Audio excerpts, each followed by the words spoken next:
আসসালামু আলাইকুম। আরিয়ানা ধারাবাহিক টিউটোরিয়ালের ১৭তম ভিডিওতে আপনাদের সবাইকে স্বাগত। আমরা গত ভিডিওতে আইআর সেন্সর কিভাবে আরডিনোর সাথে ইন্টারফেস করতে হয় এবং আইআর সেন্সর কিভাবে কাজ করে থাকে সেগুলো দেখেছিলাম। আজকের ভিডিওতে আমরা আইআর সেন্সর দিয়ে কিভাবে সার্ভো মোটর অপারেট করা যায় সেটি আমরা দেখব। এখানে যদি আমি সার্কিটের কথা বলি, সেক্ষেত্রে আমরা এর আগের ভিডিওতে যে সার্কিটটি রেখেছিলাম আইআর সেন্সর যেভাবে কানেক্ট করেছিলাম ঠিক সেভাবে কানেক্ট করা আছে। আর সার্ভো মোটর কিভাবে কানেক্ট করতে হয় আপনারা অবশ্যই জানেন, যেহেতু আমি এর আগে আরিয়ানা ধারাবাহিক টিউটোরিয়ালের ১২তম ভিডিওতে সার্ভো মোটর কিভাবে কানেক্ট করতে হয় আপনাদের দেখিয়েছিলাম। আপনারা অবশ্যই প্লেলিস্টের ভিডিওগুলো ধারাবাহিকভাবে দেখবেন, তাহলে এই বিষয়গুলো খুব ভালোভাবে বুঝতে পারবেন। এখানে আমি সার্ভো মোটরে সিগন্যাল দেওয়ার জন্য ডিজিটাল ইনপুট আউটপুট যে 6 নাম্বার পিন আছে, PWM পিন, সেই 6 নাম্বার পিনে কানেক্ট করেছি এবং পাওয়ার দেওয়ার জন্য পাওয়ার সেকশন কানেক্ট করে দিয়েছি। এতটুকু হলো সার্কিট। এখন আমি আপনাদের কম্পিউটার স্ক্রিনে যাব। কম্পিউটার স্ক্রিনে গিয়ে এর প্রোগ্রাম দেখতে চলুন কম্পিউটার স্ক্রিনে যাওয়া যায়। কম্পিউটার স্ক্রিনে যাওয়ার আগে আমি এখানে ডেটা কেবলটি লাগিয়ে নিচ্ছি। আমরা এখানে দেখতে পাচ্ছি পাওয়ার চলে আসছে। কম্পিউটার স্ক্রিন আসার পরে আমরা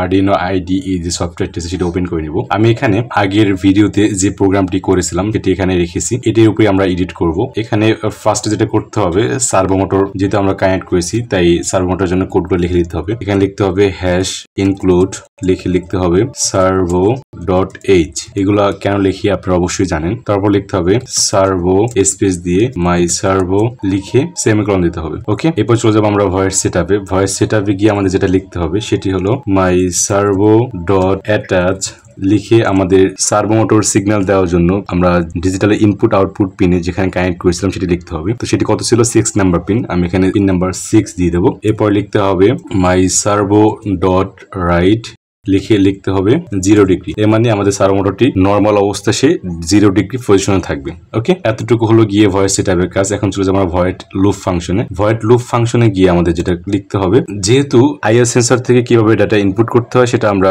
এর আগের ভিডিওতে দেখেছি, সেই ইনপুটকৃত ভ্যালুটি আমাদের ভ্যালু নামে যেটা ভেরিয়েবল আছে সেখানে আছে। এখন শুধুমাত্র আমরা একটি কন্ডিশন ব্যবহার করব, যে কন্ডিশন উপর ভিত্তি করে আমাদের সার্ভো মোটরটি কাজ করবে। সেক্ষেত্রে আমাদের এখানে একটা কন্ডিশনাল স্টেটমেন্ট ব্যবহার করতে হবে। আমি এখানে ইফ কন্ডিশনাল স্টেটমেন্ট ব্যবহার করব। ইফ লিখে এখানে একটা কন্ডিশন দিতে হবে, যেহেতু আমাদের ভ্যালুটি আছে ভ্যালু নামে যে ভেরিয়েবল আছে সেখানে আছে। আমরা লিখলাম ভ্যালু ইকুয়াল 0 লিখে আমরা এখানে second bracket open second bracket close. এর মানে হলো গিয়ে এতটুকু তার এই ইফ কন্ডিশনের বডি। ওকে, এখানে যেটি লিখতে হবে মাই সার্ভো ডট রাইট লিখে আমাদের লিখতে হবে 90 ডিগ্রি। ওকে, এরপর লিখতে হবে ইলস লিখে আমাদের যেটা লিখতে হবে সেটি হলো মাই সার্ভো ডট রাইট লিখতে হবে 0 ডিগ্রি। ওকে, এখানে ভ্যালু ইকুয়াল 0 এই কথা মানে হলো আমাদের যে আইআর সেন্সরটি আছে, এই আইআর সেন্সর আমরা জানি নর্মাল অবস্থায় সে আউটপুট দিয়ে থাকে 1 অন, যেহেতু আমরা এর আগের ভিডিওতে দেখেছিলাম। এই জন্য আমাদের এখানে যে কন্ডিশনটি দেওয়া হয়েছে, যখন এই সেন্সরের সামনে কোনো একটা বস্তু আসবে তখন এর আউটপুট হয়ে যায় 0। তাই আমাদের